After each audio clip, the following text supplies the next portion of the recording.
super important call to action that I'm hoping that you can spearhead on social media because you have such a huge voice, right? Right. Now you spoke. Well, we all spoke today about the Carl Winslows, right? The Philip Banks, Yeah. right? Hmm. So long ago, and I really didn't see Black fathers resurface until maybe like Anthony Anderson.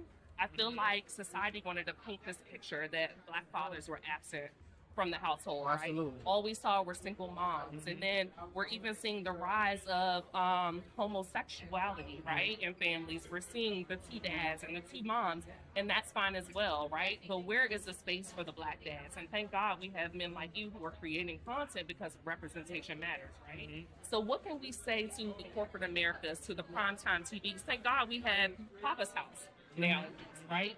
But what about, or do we just keep creating our own? What do you think the solution is? Or do we make that call today and we call out the producers and we call out the directors? What do you think that next step is so that this isn't erased and that it keeps growing? That's a good question. I think Black men in general have an uphill battle. There's a lot of cynicism around masculinity, and there's a lot of cynicism around Black masculinity specifically. So one is embracing all the ways that Black masculinity looks, making sure that our heterosexual dads are celebrated and our queer dads are celebrated. That's important too.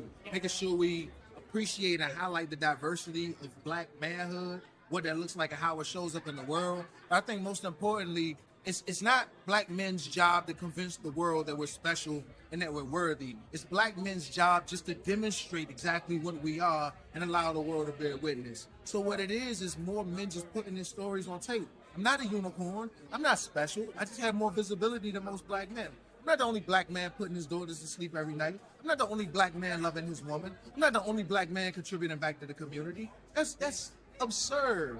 I'm far from it. But those Black men don't always get the opportunity to let the world see who they are. So more Black men being comfortable, being vulnerable enough to put their lives on film, put their lives on tape, not as a way of attention seeking or some type of self-validation, rather as a means to just display what's already out there and normalize to the world what we already know to be true.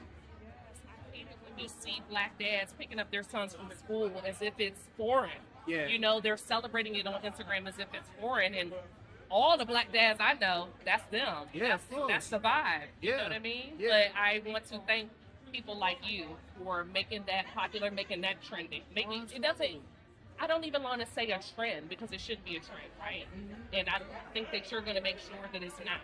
That it's lasting. But myself and a lot of these other fathers here, you know, my biggest hope for Black dads is that we continue to work on ourselves and we don't just become fixtures of the community who only are loved and tolerated when we provide or produce something. You know, and that only changes with humanizing our experiences.